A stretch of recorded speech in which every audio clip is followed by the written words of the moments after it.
Take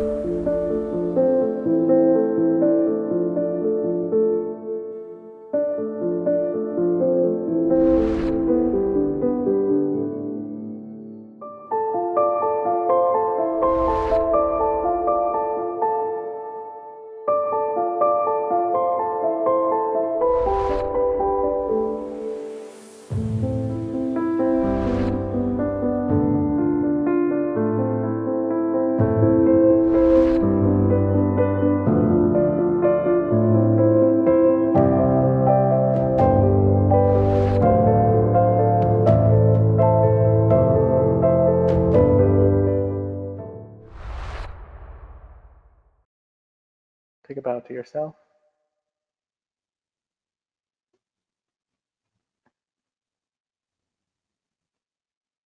First mantra is to invoke the container of sadhana and self-realization or satsanga.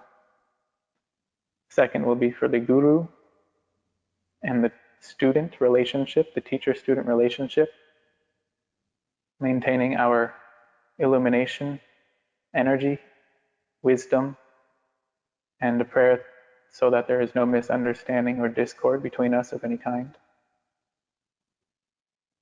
And finally, for our spiritual preceptor, His Holiness Sri Swami Jyotirmayananda, and his guru, His Holiness Sri Swami Sivananda Saraswati. On the backs of spiritual giants we stand. Om Trayambakam Yajamahe Sugandim Pushtivardhanam Urvarukamiva Bandhanan Mrityor Mukshiyamam Mritat. Om Sahana Vavatu Sahano Bhunaktu Sahaviryam Karavavahe Tejasvina Vaditamastu Ma Vidvishavahe. Om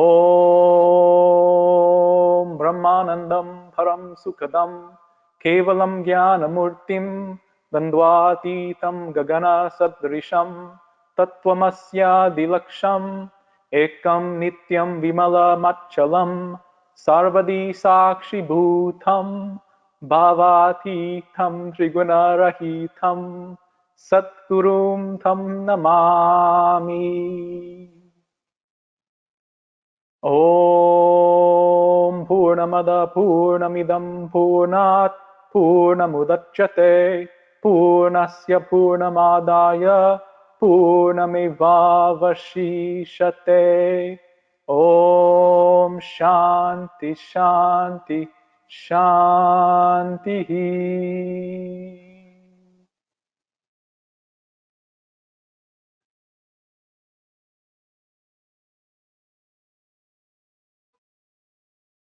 And we commence Satsanga. Very special topic and teaching. Tonight is the 22 important spiritual instructions originating from His Holiness Sri Swami Sivananda Saraswati.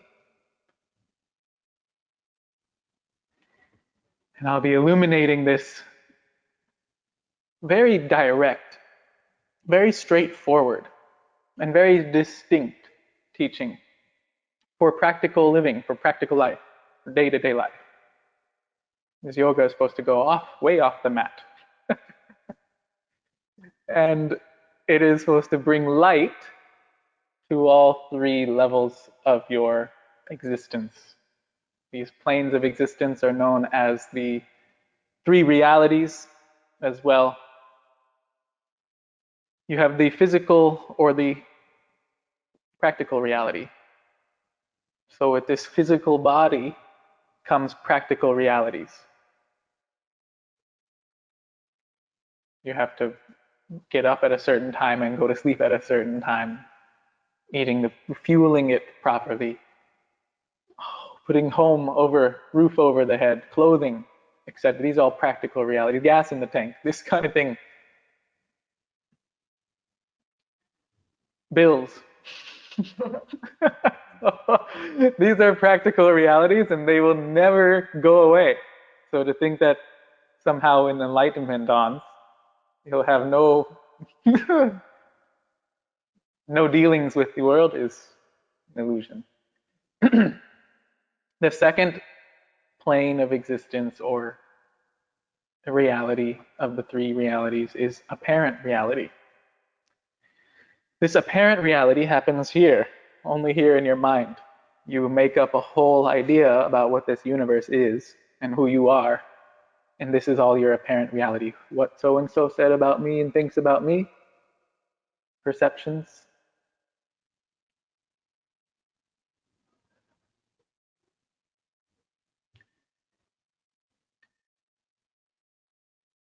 Most of our life is spent dealing with our apparent realities that we make up in our minds and have no basis in actual third reality, the absolute reality, which enfolds the other two. The other two realities, practical reality and apparent reality, are enfolded in the absolute reality. So, if harmony is what you seek, if peace, harmony, health, prosperity, and enlightenment is what you seek in your practical reality and in your apparent reality, you link up, you harmonize with the absolute reality, and everything else flows smoothly. This is the start. So, always providing context. For every satsang, we have lots of fun. Look at this library. Well, no need to repeat any topics. This one is, we're having lots of fun with this. It's a teaching from our guru's guru. So directly he put these 20 important spiritual instructions with a little bit of elaboration, but I'm adding 2 because of 2022. Today is January 1st. I'm going to add 2 to make 22 important spiritual instructions for 2022 and your life entire. So a little bit of context is that Swami Sivananda, our guru's guru, known as the Param Guru, how you refer to guru's guru as Param Guru. He is regarded as the preeminent spiritual master to have lived in the last 500 years. His direct disciples are in this photo there in the red frame. And these saints and sages are responsible for disseminating and spreading yoga all across the world, along with several others. And the last disciple in this direct lineage of Swami Sivananda is Swami Jyotirmayananda, our guru here at Skylight Yoga. So we have now been passed the torch of the original yoga since time immemorial. Because this guru, Gurudev, Jyotirmayananda, fully illumined sage, fully enlightened master of yoga, he was passed the torch by Swami Sivananda. Swami Sivananda was passed by his guru in his guru in his guru since time immemorial, since before yoga was even spoken, it was embodied by a master. And this is our task, all of us here.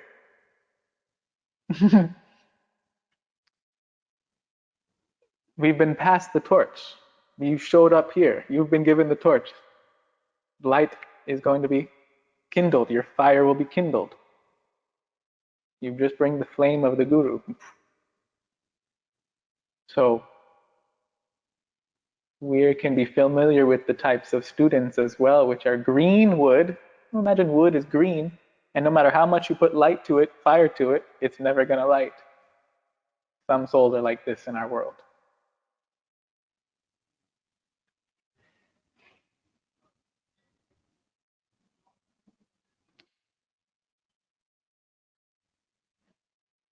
Green wood is this one. Wet wood is wood that you need a lot of drying out to take the spark. You're going to need a lot of fanning and a lot of heat to put the spark in to catch this wet wood on fire. Others are yet still dry wood. Dry wood. In one life, in this life, something lit your fire. Some little drying was necessary. Maybe for some it was longer drying, maybe others less drying. Some dry wood, they meet their spiritual teacher, and some take many, many teachers on the way. They get misled, right? They fall prey to their misunderstandings and misguidance. Finally, wood dries out, and you're stationed, you're fixed in this movement, in this path, unshaken by the distractions. All right, and then if you keep doing that, you come into the next birth, and you're drying out, you're purifying yourself, and you come in, and as a gunpowder is the last type of student. Gunpowder is the holiness of Sri Swami Jyotirmayananda, the Sri Swami Sivanandas of the world, the enlightened masters. It seems like all of a sudden, oh, they're enlightened. They were born like this. So like for me, it's different. Not like this. Lifetime after lifetime, they were doing the same thing we're doing. All of a sudden, they went come the next last test they have to pass. They come with gunpowder and fire.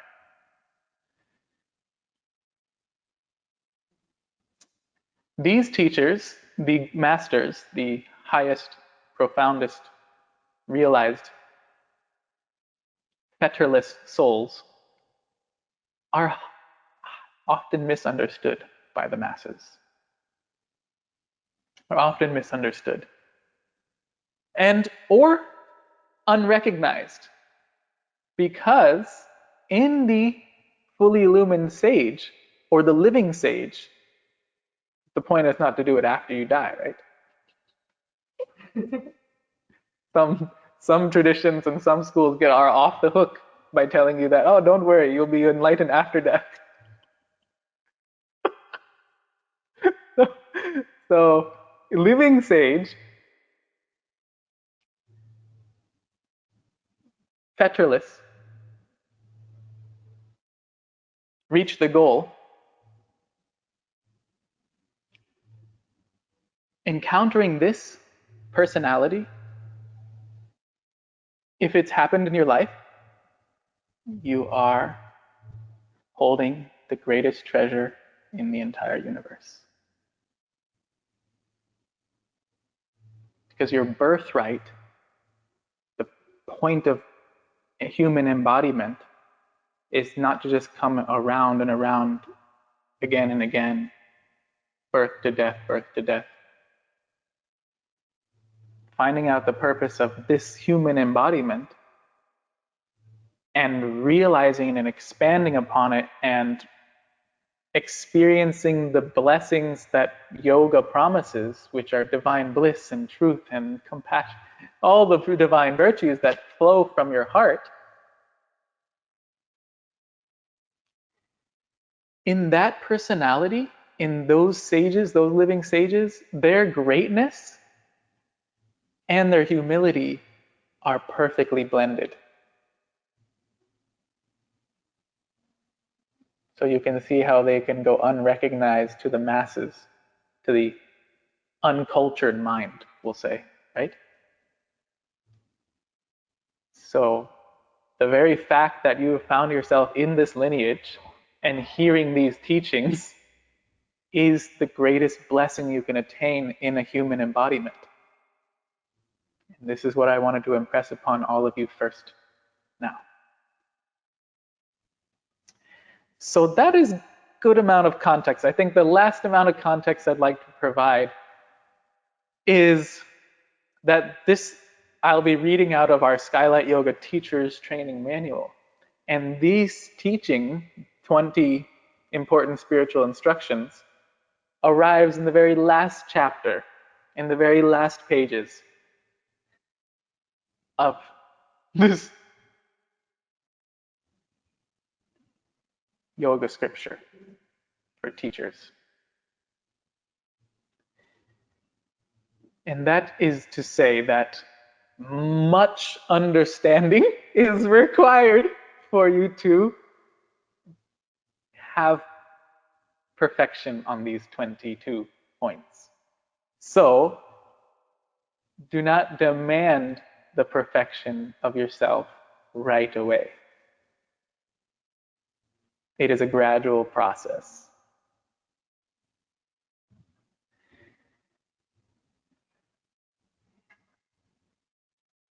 The mind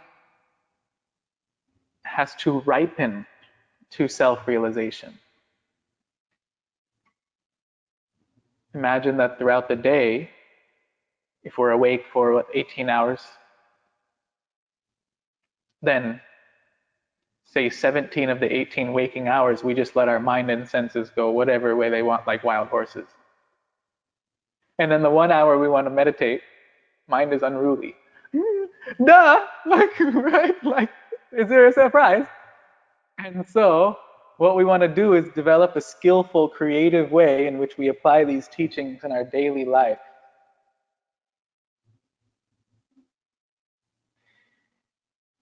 And thus you're ripening your mind and creating the proper atmosphere in your life, as in your external dealings as well as your internal dealings for all of this too. To be realized, inward revelation. So nothing you hear today should be believed. It should be an inward understanding and an inward revelation.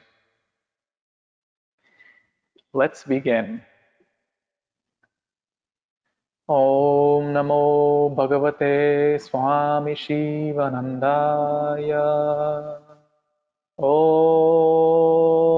Aim Saraswati Namah. Om Shri Gurave Namah. Om.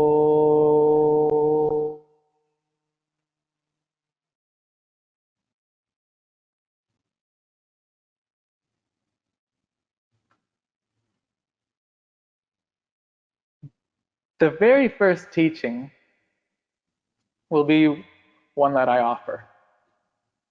Because again, Swami Shivananda gave 20. I'm offering 2. One will be first and one will be last. The first is that I started to allude to it already. 20 distinct, clear, straightforward instructions. It's a science. Yoga is a science. It's the most original, ancient science. So if you do something,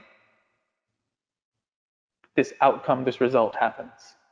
And if you do the same thing, the same way, same result, same outcome. The science. Oldest science there is.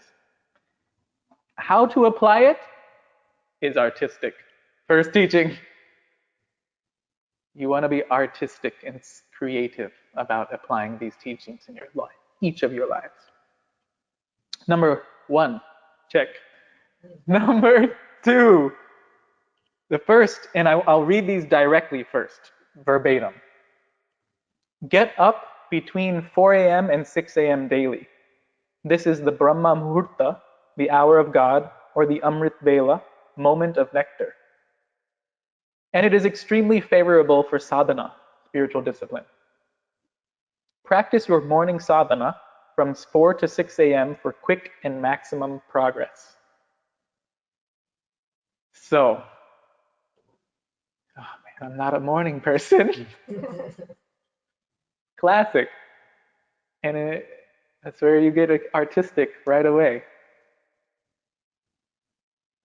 See, what I really want to impress upon you here is, as we get into these teachings, is that this is not to be like kindergarten style, like I gotta, you want to be mature about these teachings. And if one day you've got appointments, you've got commitments, you get to move your sadhana to a different part of the day. But why has the teachings of yoga have the teachings of yoga, and why has Param Guru given number 1 as wake up, get up between 4 a.m. and 6 a.m. daily? And that is because The mind is free of contents at that time. It doesn't have contents pushed in it from the day. So you've just come out of the astral space, the dream space, or the deep sleep space in which the mind was off as well. This is very conducive to, in meditation, you're either clearing out your mind, and then in advanced meditation, you put the object of meditation you want in the mind. So in the morning, the mind is already in a more clear space, and you can then hold your object of meditation with much more ease and less resistance. Now, when you start to do that again and again and again every single day, your mind will crave for it, ask you for it. In the rising, the mind will say, first thing, japa. There's no need to convince or debate, fight any balking of the mind away from discipline. No, the mind asks for it. Okay, why this time? Because also the Earth's geomagnetic setup is more conducive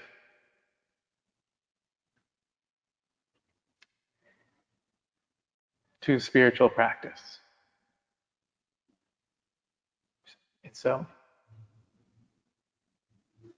the atmosphere is charged with a special magnetism due to the light of the sun in the early rising hours as well as the setting hours.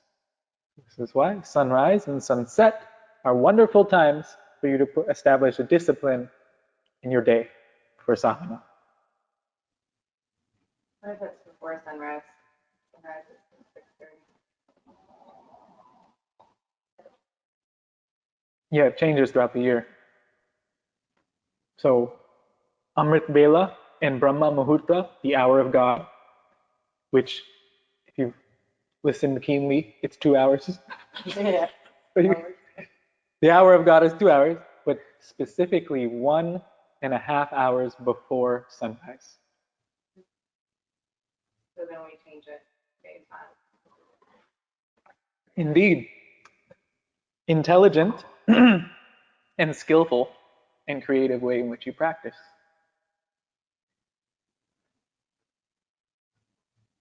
You have these tools with you. You were born with immaculate tools. And we go throughout our day, not using them, or B, misusing them. And you can start your day by aligning your gadgets, by harnessing your powers, because you have so much power. Your mind is unfathomably powerful. So start your day like this, in harmony, and see what happens in your relationships, in your daily dealings, etc.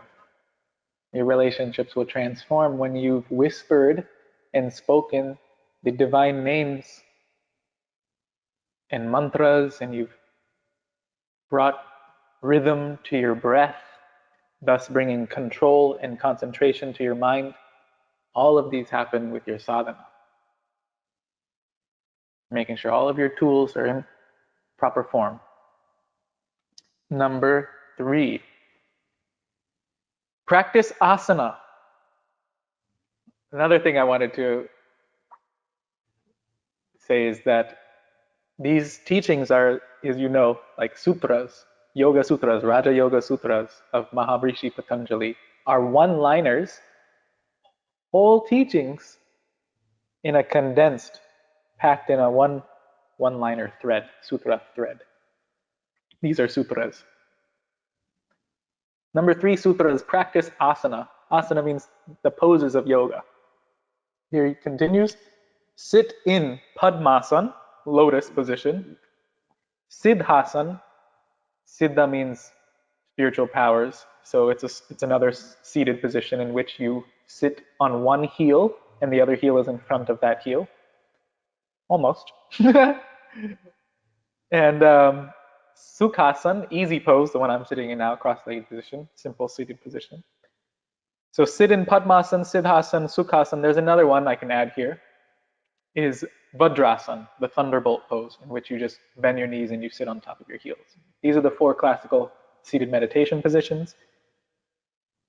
For japa and meditation for half an hour, facing east or north, again with the magnetic directions. Facing east or north. With your bed, feng shui, with your bed, you want your head in the direction of east or north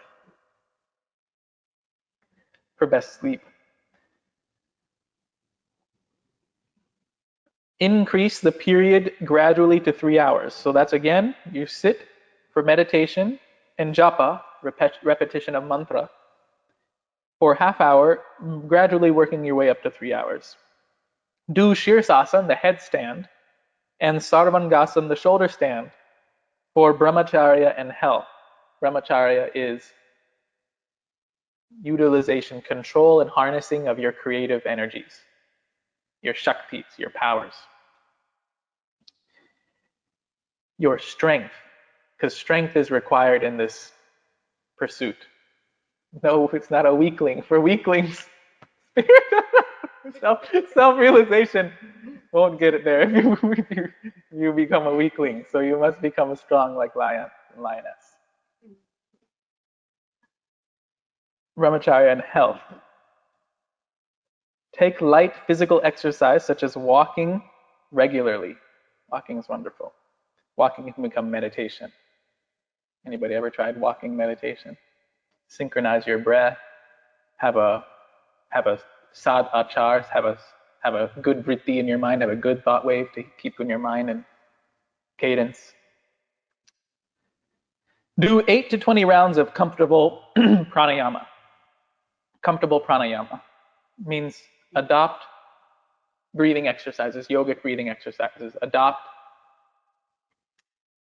at least 3 pranayamas you can always rely on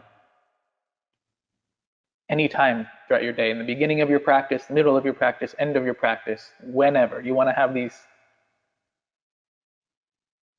pranayamas that you can do comfortably. So that's how you do that, is by practicing them. You become comfortable, because this, like I said, is a science. So that practice asana. Asana keeps your physical body lubricated and all of your systems in radiant health. Asanas just don't work on the muscles, make you lean and flexible, and they just don't work on the respiratory system, helping you breathe deeper and correctly, but they benefit your nervous system. You know of the chakras. Well, the chakras, the physical locations in the body, are your nerve plexuses in your nervous system.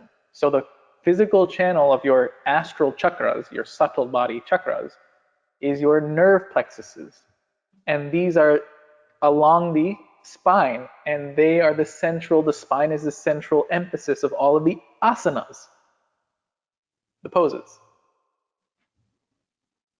So it's very important to practice asana. Digestive system. Different postures benefit different organs. So one very good one is Bhujangasana, the cobra, in which it benefits your pancreas, helping you absorb the sugar from your food into your blood. Cardiovascular system. Inversions.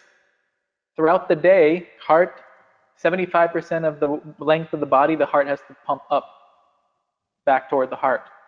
So if you invert your body, then gravity does that 75% of the work now. Heart gets a break. This is great for your cardiovascular system. So practice asana. Number 4 is japa. That's it, japa. Japa is the repetition of mantra. And Swami Shivananda's elaboration is repeat any mantra. This is key right now. Any mantra. Repeat any mantra. Such as Om. Om Namo Narayanaya. Om Namah Shivaya. Om Namo Bhagavate Vasudevaya. Sitaram. Shri Ram. Hari Om. Om Shri Ramaya Namah. Mahamrityunjaya, or Gayatri mantras, according to your taste or inclination, from 108 to 21,600 times. I'm glad you think it's funny too. Because it's not funny. It's serious. Okay, I'm just kidding. According to your taste and inclination, from 108 to 21,600. Because one mala, this has 108 beads, Rudraksha mala, or it can be any mala made of tulsi, made of rosewood, made of crystals, anything. It's a circle to keep you going. If it was a line, you would stop. So it's a circle, it's a loop. You keep repeating the mantra. That's the point. Repetition. Japa means repetition of mantra. And so one is 108 repetitions of the mantra, and 200 times you do the mala is 21,600. So the guru, when you get initiated into mantra, that's what those malas are there for. Initiation into mantra is an important step in all of your spiritual movements, initiation into mantra. Why? You will discover as you keep applying these teachings. But the resounding, echoing is from all masters, from all yoga teachers, from all scriptures, is that mantra is the easiest, quickest, and surest method of attaining self-realization in this lifetime. It is unfailing for the spiritual aspirant. So you'll be initiated into a mantra, and the guru who's initiating you, the spiritual preceptor who initiates you, will tell you how many mantras to do in the day. That's just your part of your initiation. Of course, you can always do more. That's the point. Devotees of Christ may repeat the name of Jesus or Hail Mary. Parsis, Sikhs, and Mohammedans should select a name from the Zend Avesta, Granth Sahib, or Quran, respectively. Any mantra. Mantra is the most exact and advanced science in this yogic discipline.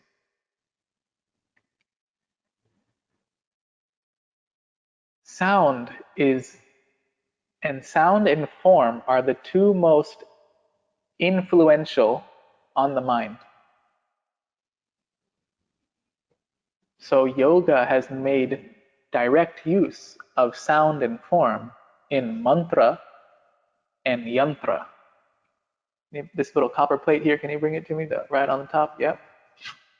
This is a yantra.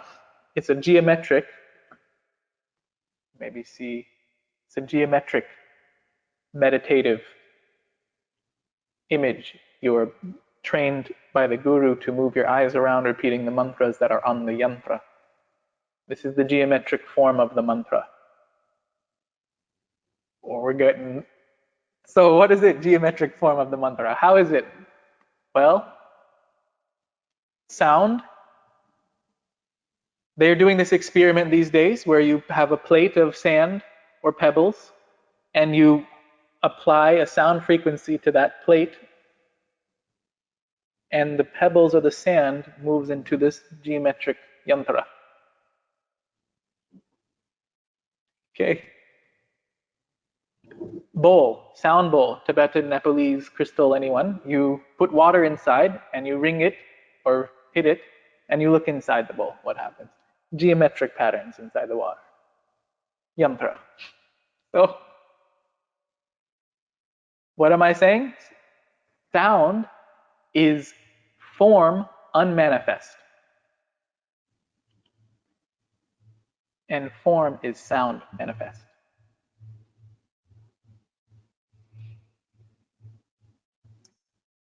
Japa is number 4.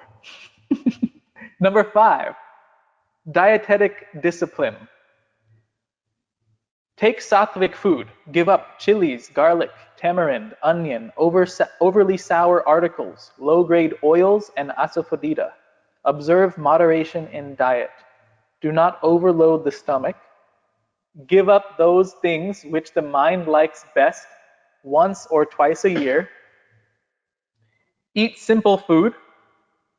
Milk and fruits help concentration. Take food as medicine to keep the life going. Eating for enjoyment is a sin. Give up salt and sugar for a week or a fortnight. You must train your body and mind to a point where you are able to live on rice, dal, and bread. Do not ask for extra salt and sugar for dal, tea, coffee, or milk. People taking non-vegetarian food should try their best to give up flesh eating. They will be benefited immediately. That was a lot in one.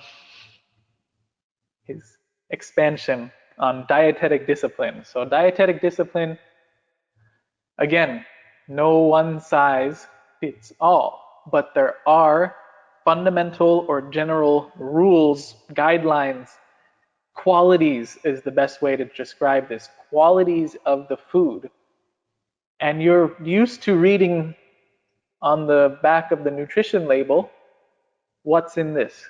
Iron, calcium, magnesium, protein, carbohydrates, sodium, etc. These all things make up your physical body. But beyond those things are subtle elements of food. And the subtle elements of food make up your mind. So if you eat food obtained violently, no wonder you have violent thoughts. This kind of thing. So that's obvious. Now, give up chilies, garlic, tamarind, onion, overly sour articles. What does this mean? This is called rajasic food. So the alcohol and the meat, animal flesh, unfit for human consumption is called tamasic food, which causes inertia in your personality, inertia in your life. Just unconscious. Rajasic food is food that causes activity and stimulation in your mind. Turbulence for you emotionally. This is the chilies and overly salty, overly sweet, overly bitter, overly this, overly that. That's all rajasic food. And you say, what about garlic? So good for the hair, it's anti-inflammatory, it helped me this and that. This is how we use food as medicine. So mushrooms, they are decaying. Many people take mushrooms in that part of their healthy diet. Mushrooms themselves are dying, they're decay. So yogi doesn't put dead thing in a living body.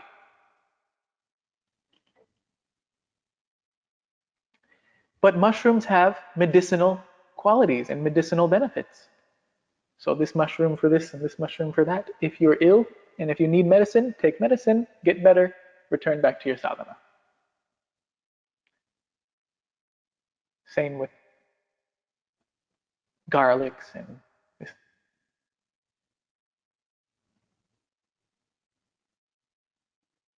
If you have never experienced your mind being desires like anger, lust, and greed, if you've never experienced control over your own mind and your own thoughts and the purity of your own mind and your own thoughts, then I will highly suggest our yoga teachings is about the diet. It has a huge impact on your physical body, of course, this is given, but your mind being made up of the subtle elements of the food. Here's additional on dietetic discipline, is that, okay, now you've understood what tamasic food is, that which causes inertia, rajasic food, that which causes activity and turbulence and stimulation. Now sattvic food is the choice of yogis. Sattvic food, sattva means pure, purity. So these are the foods closest to the sun, meaning highest in pranic energy. What are the 4 sources of prana? Sun, number 1, primary. Air, number 2, secondary. Water, number 3, tertiary. And food, quaternary, number 4. So you want to take higher vibrational foods, higher energy foods. These are the sattvic foods. And these are liked by a sattvic person.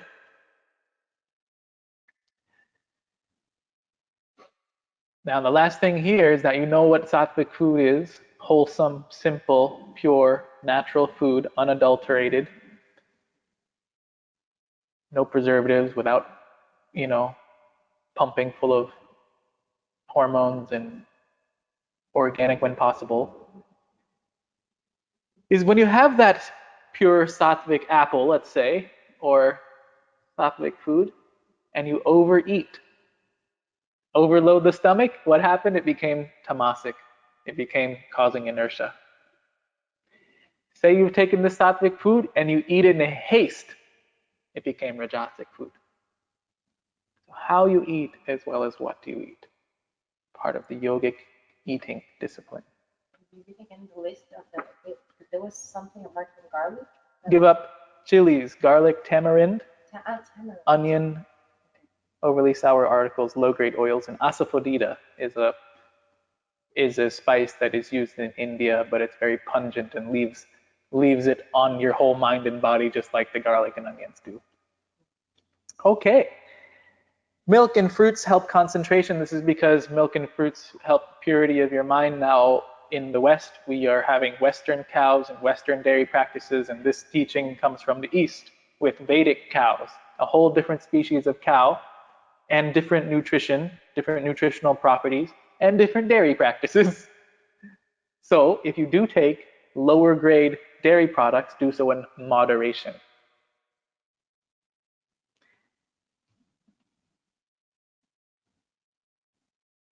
And this point here, I like this one, is give up salt and sugar for a week or a fortnight. You must train your body and mind to a point where you are able to live on rice, dal, and bread. What does this mean literally? Okay, yes, test yourself. If you can develop enough mental discipline that you do not demand all kinds of fancy food, because really your stomach doesn't like fancy food. Your stomach likes simple foods. But this is to mean that you have mental purity, control of your senses, that you just don't let your horses run wild, because they can cause destruction. No? Unrestrained wild horses can cause destruction. What's holding the chariots is the mind. And who's got control of the mind is your intellect.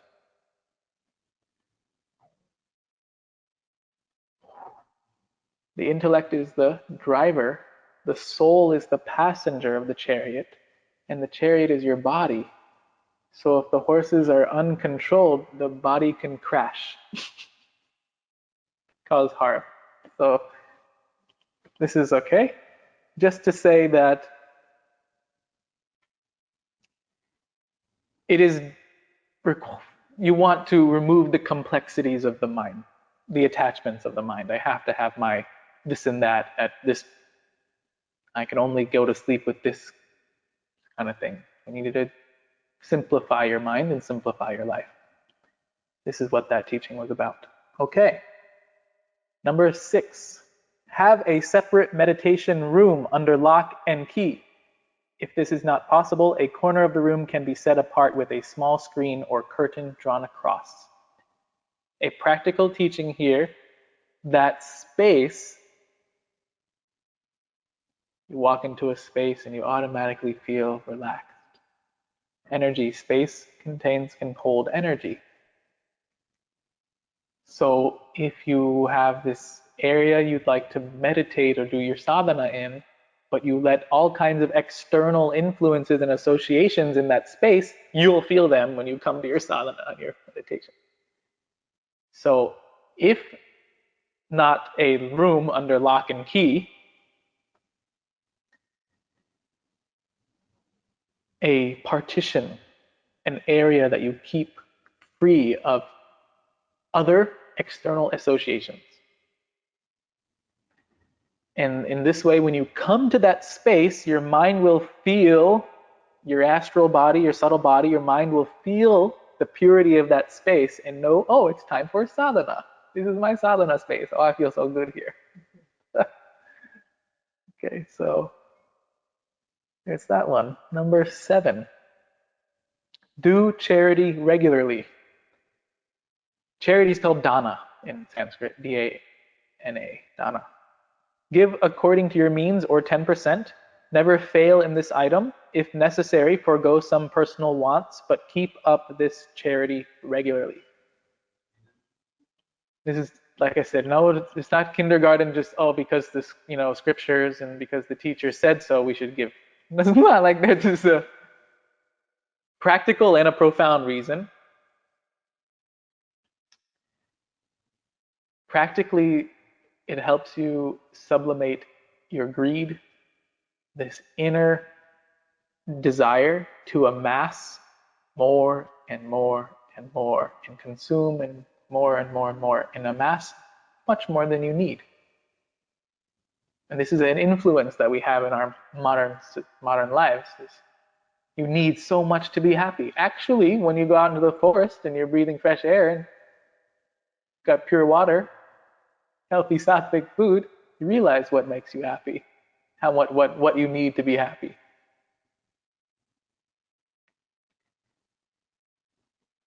Is there any special thing you need to do in order to feel good, or do you just feel good? You just feel good. So, now, profound, subtle meaning of this dana, charity, is that it ensures harmony between human beings.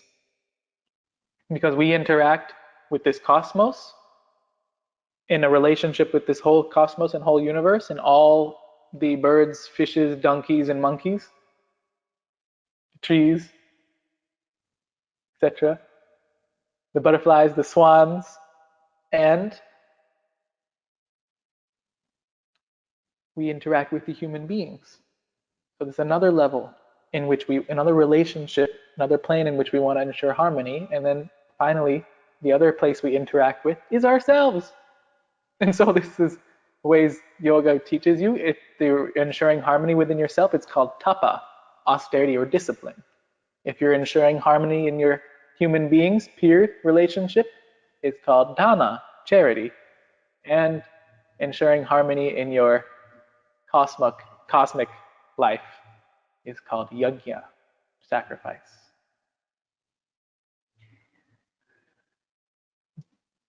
Number 7 was do charity regularly. Number 8 is swadhyaya. Swadhyaya, Sanskrit word, part of the niyamas. Niyama means an internal observance. And swadhyaya means to study the self. Which self? The ego? No. The real self. You must understand first what is ego, so you can negate it. And then you keep studying who you really are. You don't study who you're not. This is okay, you must know very clearly. The knife of your intellect must be able to cut without any stickiness, without any doubt. Who am I really, and who am I not? The study of the self is called swadhyaya. Study systematically the Bhagavad Gita, the spinal scripture of yoga, the central scripture of yoga, Bhagavad Gita. Study systematically Bhagavad Gita. Upanishads, the source of all yogic knowledge. Brahma Sutras, expositions on the Upanishads. Shiva Sutras, teachings from Lord Shiva. Ramayan, glories of Lord Rama. Srimad Bhagavatam, glories of Lord Krishna. Vishnu Sahasranama, the 1008 names of Lord Vishnu. Lalita Sahasranama, the 1008 names of the Devi. Tanakh, Bible, Quran, and other spiritual and religious books from half hour to 1 hour daily to have Shuddha Vichara, pure thoughts.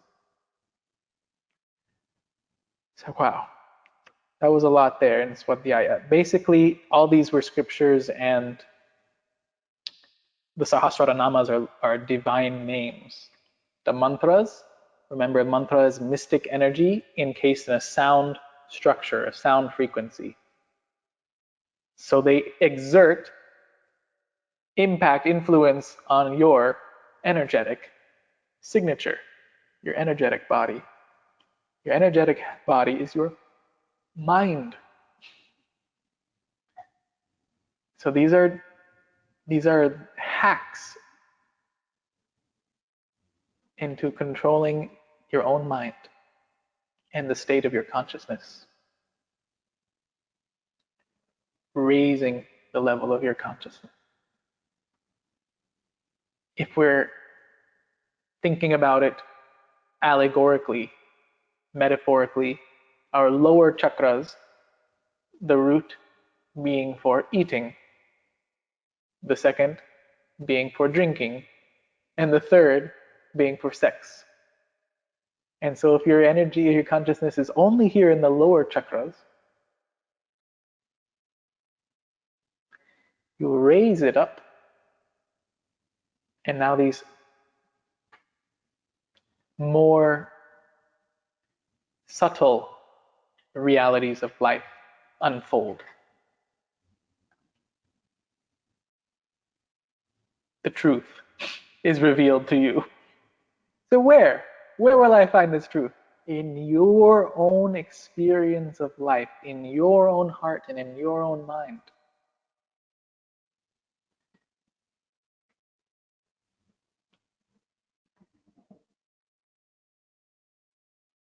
The mantra is so useful, and the study of self, mantra plays a integral role in the study of self.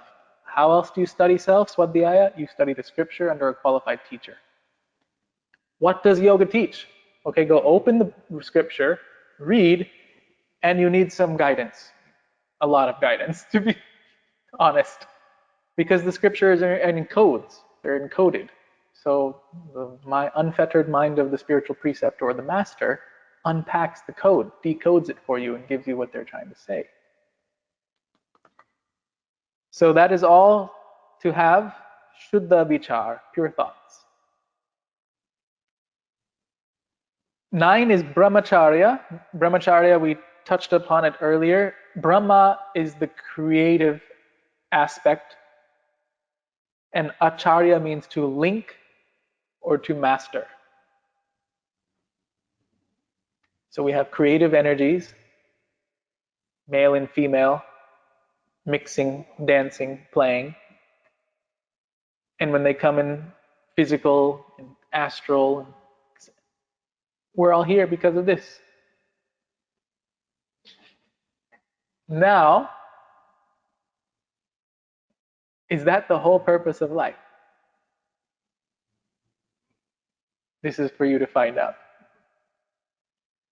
So Brahmacharya allows you to have a more full experience of life without allowing your creative potential, your creative energies to leak away. So Brahmacharya helps you harness and retain your creative potential and your creative power, and that is why the masters can do so much service to humanity, so much works they put. Not just, they don't write just 50 books or 100 books or 200 books, not on how to garden, but on the secrets of life, not any topic, but on the mystic revelation of this whole universe and this whole universe in this microcosm.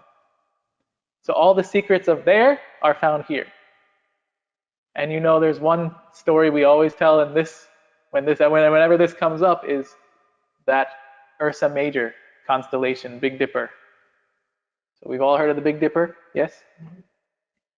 Ursa Major constellation, the handle of the Big Dipper, the second star from the left, second star on the handle, is 2 stars.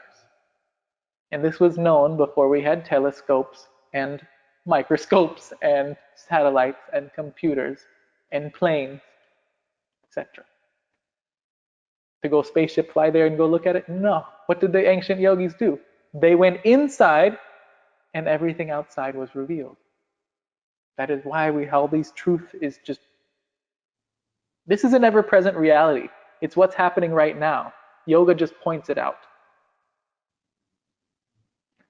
Not only did the ancient yogis know that they were 2 stars when it looks like 1 when we go outside and look at it. They knew it was 2 stars. They knew exactly how they move. Usually in a binary star system, one goes around the other. This star system is in perfect unison, perfect harmony. They mirror each other. And so on and so on. Yeah. Brahmacharya. Preserve the vital fluids and forces very carefully.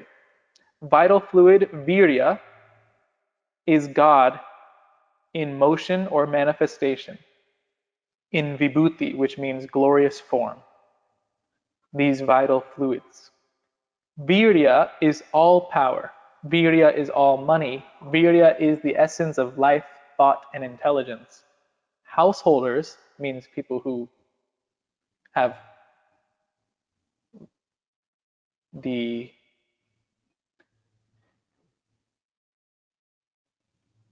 male-female style relationships. They hold a family, they have a house, and they have a job, and they have duties in the society and responsibilities. These are called householders. Should try to follow this as much as possible. So this virya is literally the vital fluid, but if you conserve and make reservoir, retain the vital fluid, you store up immense strength for your sadhana. You store up immense strength for your mind to be able to be penetrative into self-realization, into the nature of this world and the nature of who you are. Mind has to be strong, and this energy, the strength of the mind is going to be drawn by virya. And this is preserved with brahmacharya. And so it needs to be said that brahmacharya is not just simply abstinence from sex. It's much more than that. And for householders,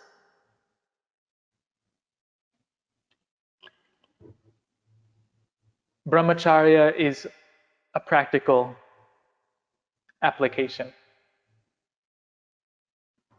Means, remember, brahmacharya means to link with the Brahma. So, learn the art of brahmacharya from a qualified teacher. Number 10, learn some prayers by heart. Repeat before starting japa or meditation. This will elevate the mind quickly. You have a favorite prayer that you start to hum to yourself and sing to yourself as you go in through traffic to come to the ashram for satsang. The very first words are a mystic syllable of Om. After Om, after mystic syllable, after a higher frequency sound leaves your lips in the very first minutes of the day, start to continue with the humming that purifies your mind. Allows the mind, instead of becoming infatuated and obese, the mind is thinner and thinner. That's what you want. You don't want an obese mind. You want a thin, you want a transparent mind.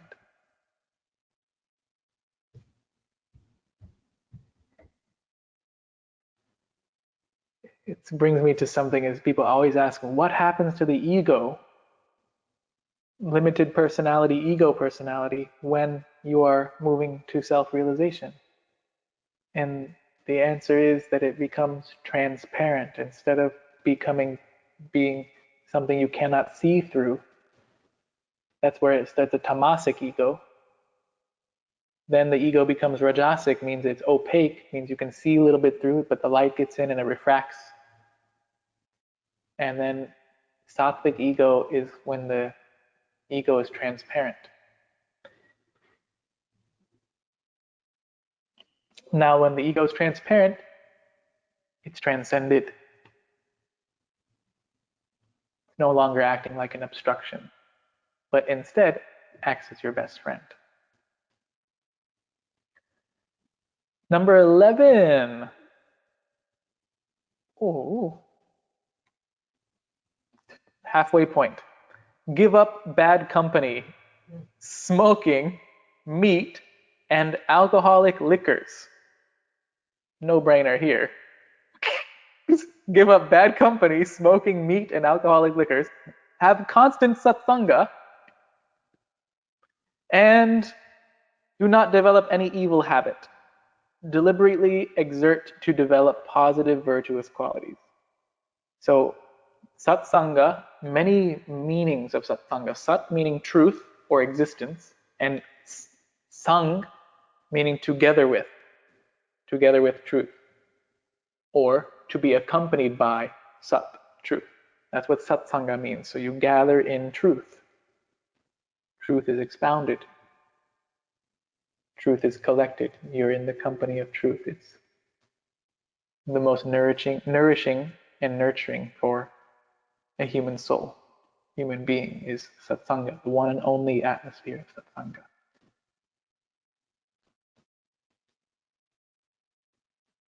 Evil association is called kusanga. Literally, kusanga, evil association. Satsanga, good association. So keep constant satsanga.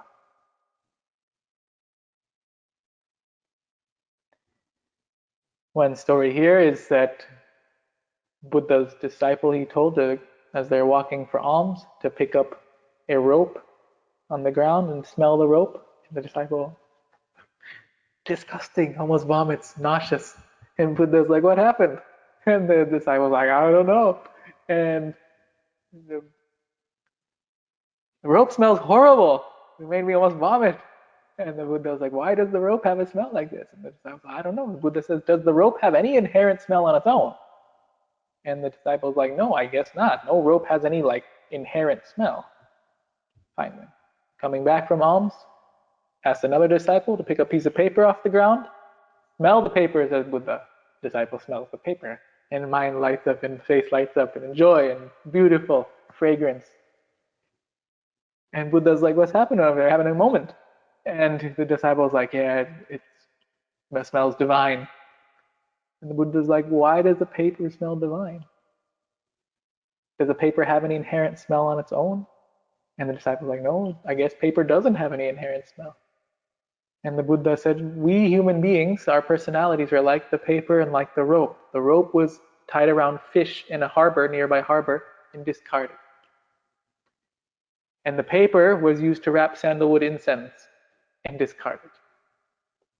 And so we human beings are like the paper and like the rope. We absorb the qualities and the characteristics of the people we surround ourselves with. Satsanga. Number 12 is fast regularly. Fasting is wonderful for you and for your body and for your mind, and gives you much more time than you spend thinking about food, purchasing the food, preparing the food, cooking the food, cleaning up after the food, and thinking about the next one all over again. Practically, fasting is giving you much more time to spend on your sadhana, God realization, self-realization. Is for your physical body as well. It's a break for your digestive system. 1 day, 24 hours, 72 hours. Fast on Ekadasi, Param Guru's teachings. Fast on Ekadasi. Ekadasi is the 11th day of the lunar calendar. Or live on milk and fruits only. So there are fasting sanctioned foods that you just take milk and fruits throughout the day. It's called a fast. A proper fast is just water. And then there's a dry fast, which is without water. But you go in stages. right? Artistic, skillful, creative. Jews may fast on an alternate Saturday, Christians may fast on an alternate Sunday, Muslims may alternate Fridays, and Parsis on a suitable day every fortnight. And no matter who you are, you can fast. As you have already heard, Param Guru and yogis, masters of yoga, are sensitive to the fact that every religion is teaching the same truth. Truth is one, and it comes in many appearances.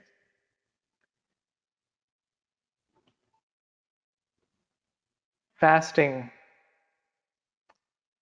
is nature's cure. So if you've taken any illness, including all viruses and anything, any inclination that you may be under the weather or some bug has entered you, take fast. Nature's cure. When an animal is injured, it fasts. So not only have spoken much, fasting allows you to have much more mental energy for your sadhana. Mind is constantly occupied. This physical body, you must have health to it. That was in a previous teaching. So once this is healthy, you must move on from kindergarten. Diet is there only to have your physical body and mind pure and sharp, and then your spiritual purpose is the priority. Who you are. Number 13, wear a japa mala. Keep it on your neck, in your pocket, or underneath your pillow at night.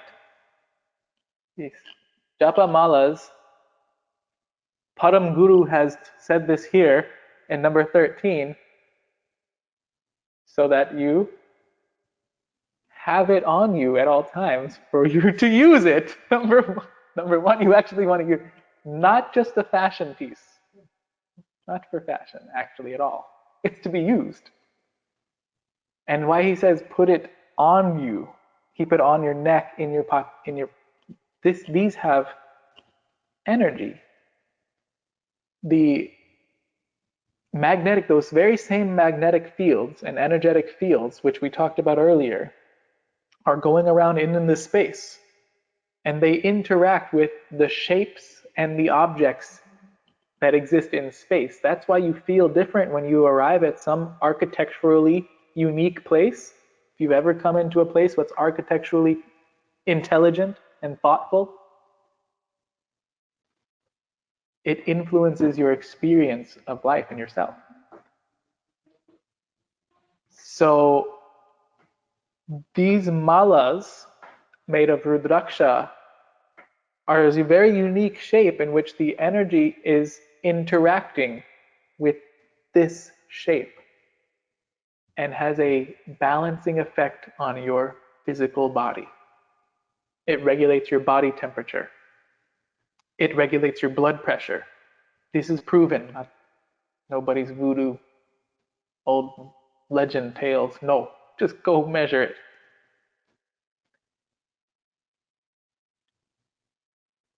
The different wood is living and has prana. It retains your energy. You put your mental repetition of japa, all of your mind power in the repetition of your mantra is contained here. So you are wearing all of your repetitions. You'll feel this sattvic impression. You don't use the mala, it becomes a jewelry piece. You do use the mala, you'll feel and understand why Param Guru has told you to wear it. Put it by your pillow. Keep it always near you, if not on you. Number 14, observe mona. Getting close here. Number 14, observe mona. Mona is silence, profound silence, observing silence. Practice silence for a few hours daily Do not make gestures or inarticulate noises during the silent period. You're silent. You are abstaining from all forms of communication, because through speaking, it is one of the highest ways that you exhaust your prana. One mode through which prana escapes and through which we use prana, exhaust prana, is through speech, power of speech. Our guru, Jyotirmayananda, calls it to cure yourself from verbal diarrhea. Verbal diarrhea is a good one. Many people suffer from verbal diarrhea. I like that. So we get well from the verbal diarrhea by practicing mona, silence, abstain. So this profound silence, you will understand the power that you are exerting on yourself. You will understand the power that you are exerting on yourself, number one, and then others, number two. Such a profound practice, mona. I really recommend you start to apply. Daily, there is a period of time where there's non-negotiable space in which the phone is on airplane mode. It is for you and God. Oh my God. OMG. That relationship, which is yoga, don't let anything schedule over it. And please hold questions to the end. And then mona is like a disciplined practice, dedicated practice as well, in which you take 1 day of silence, which you take 3 days of silence, 10 days. And you really understand now how much of your life experience is dominated by these thought waves that are rolling through your mind, and how powerful your power of speech is on yourself. These are vibrations you are emitting. So these are vibrations you are putting in your body, and then they go out when you speak to other people. So what kind of vibration, what kind of energy you want to hold within yourself and around people. Mona is going to be a wonderful looking glass. Give you clarity for this. 15, discipline of speech. Speak the truth at any cost. Speak little, speak sweetly, try to utter encouraging words. Never condemn or discourage. Do not raise your voice or shout. Oh, good ones. Speak the truth. Truth. Purpose. Purpose of speaking, truthful. When necessary. Sweet. Should be pleasant to hear. If truth causes pain, it's going to give you negative karmas. So your truth, purposeful, when necessary, and delivered sweetly. Speak little, speak sweetly, try to utter encouraging words.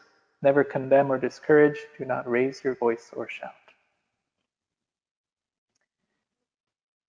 When you get angry, you are doing disservice to yourself. You are secreting poisonous liquids in your bloodstream, as well as becoming tense in your nervous system. Your nerves become unhealthy. So you're doing damage to yourself. And Buddha, again, described it like when you get angry, you want to throw a rock at somebody, hot rock, so you can burn them, but you grab it and burn yourself first. And then you usually miss when you right? If the person is good at dodging your monkey business, you won't hit them. And you'll get again another rock and get another angry and burn yourself again.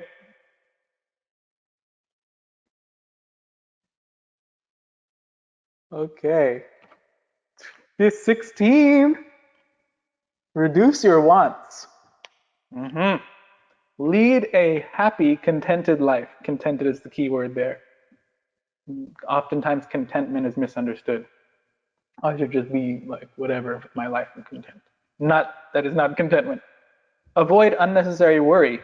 Be mentally detached. Have simple living and high thinking. Gandhiji, this is quote, simple living and high thinking. Think of those people who do not possess even 1/10 of what you have. Share what you have with others.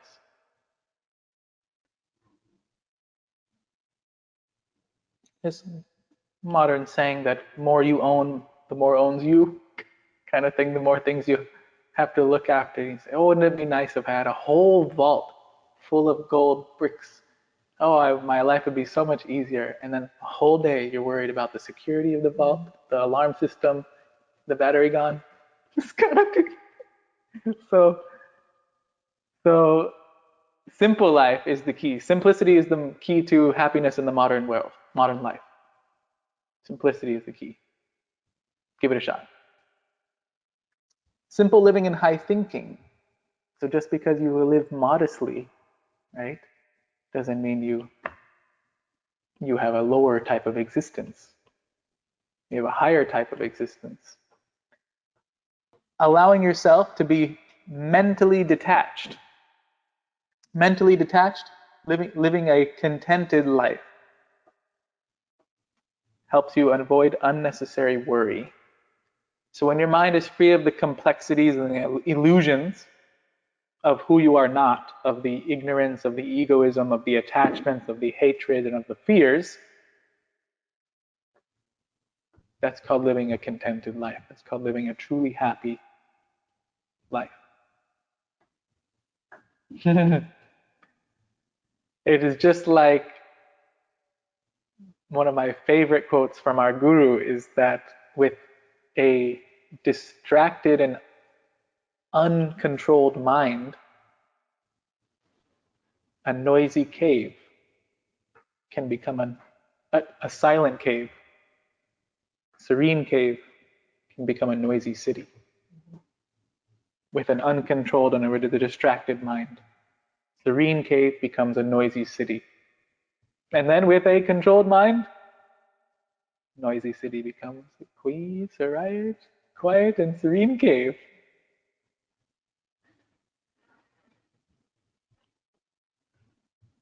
There's no special place to go for self-realization. It's an ever-present reality. You have to see these layers of your personality, and you have to discover, am I the body layer? Am I the pranas layer? Am I the mind layer? Am I the intellect layer? Am I the happiness from objects layer? Anandamaya kosha? Or am I something beyond those layers? This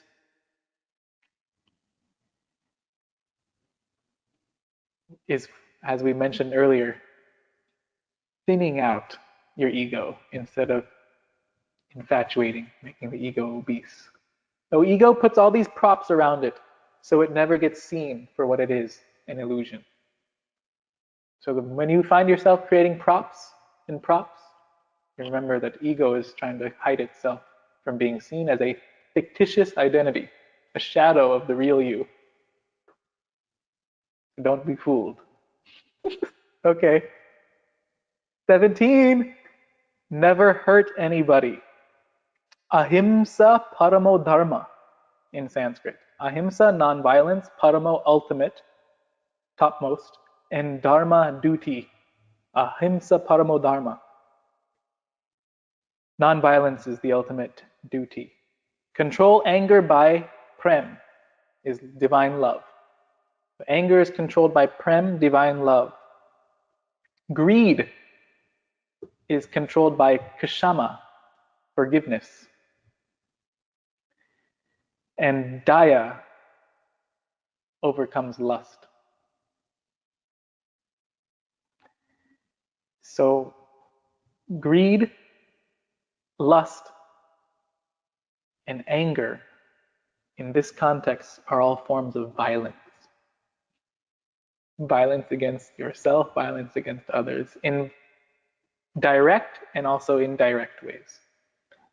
Because greed causes you to misappropriate objects which were not yours. You can see how that's violence if it restricts someone else from being owed what was owed coming to them, and you greedy, it's violence. So this is those very subtle ways in which you apply these teachings in your daily life. So you do love when there's hatred or anger. And you do kushama, forgiveness, when there's greed, and daya, compassion, when there's lust. Do number 18. Do not depend on servants. Self-reliance is the highest of all virtues. Servants was a thing and is a thing in the Indian culture. So this one really speaks for itself. The word namaste, namaste, stay is self-reliance. The stay, to abide in yourself, to not falsely imagine that there is another out there that I need to seek. You are who you have been seeking. You are the one you've been seeking the whole time. So, having been established in yourself, you do not have to rely on anyone else. It's a huge one for our modern life, what's happening right now. Established in yourself, you are the architect of your destiny. Unestablished in yourself, someone else will live your life for you. Number 19, keep a spiritual diary. This is a spiritual diary, not a literal one. You can always take literal ones. Think of the mistakes you have committed during the course of the day just before retiring to bed. This is called self-analysis. Be thankful that God's boundless mercy comes through impartial justice and the law of karma. Maintain a daily routine and resolve them. So does this teach us to dwell in the past? No, it teaches us to learn from the past. Key distinction there. So daily we commit errors in your practical life as well as in sadhana. You may commit errors. You want to review and resolve at the end of each day. And then after doing that, you give thanks and praise and gratitude for that divine hand which is moving all of these pieces of the universe, including your own personality, is enfolded in the divine arms. Number 20 is remember that death is awaiting you at every moment. Love it. Love talking about death. So if there's one thing to think about is let it be the time that you don't know when you're going to die. So you don't have time, start now. This is the teaching number 20. Time is an illusion. Do it now. What you can do later, do now. What you can do tomorrow, do today. Never fail to fulfill your duties. Have sad achar, pure conduct. Sad achar, sad, true achar, conduct. All right, so this is really what this is saying is integrity. Sad achar means integrity. Do what you say you're going to do. 21. This is the final Param Guru's 20. 21 is think of God. Think of God as soon as you wake up and just before you go to sleep. God according to your own concept, understanding, and faith is important because this is how your mind links with your higher self. remembering that truth is one and it has many appearances. So 22. The 22nd spiritual instruction for 2022 and beyond is integral yoga. All of these teachings have to be blended in your daily life, just like 4 strings of a veena, musical instrument. One string is action, one aspect of your personality, one string is emotion, the other aspect of your personality, one string is will, and one string is reason. And these 4 strings can either play discord music, noise, unenjoyable to listen to, your world, your experience of life, or this instrument, you can play divine music. It's called asur, inharmony, disharmony, and sur, harmonious. So the 4 strings of your personality, action, emotion, will, and reason, are blended and purified by the 4 yogas: karma yoga, bhakti yoga, raja yoga, and jnana yoga. The yoga of action, the yoga of emotion, the yoga of will, and the yoga of reason. All the yogas are in these 4 yogas. All the yogas, it needs to be repeated, are in these 4 yogas. And that's why there's 4 of them and 4 aspects of your personality. Integral yoga in your daily life. And with this, we'll conclude. With the blessings of our Guru and our Guru's Guru. May all of you be showered with Karuna Maya Rasa, shower of God's grace in the form of compassion. Blessings for peace, health, prosperity, and enlightenment for all of you.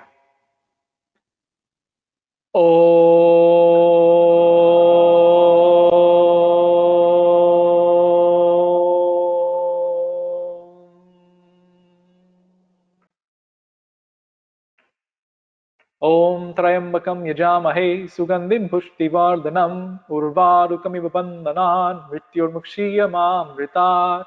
Om Sarve Bhavantu Sukhina Sarve Shantu Niramaya Sarve Bhadrani Pashantu Ma Kaschit Tukabhag Bhavet Asato Ma Satgamaya Tamaso Ma Jyotirgamaya Mrityurmamritam Gamaya. Om Purnamada Purnamidam Purnat Purnamudachyate Purnasya Purnamadaya Purnamevavashishate. Om Shanti Shanti Shanti.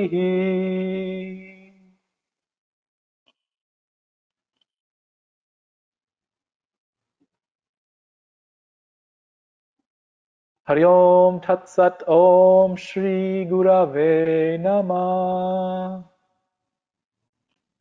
Namaste.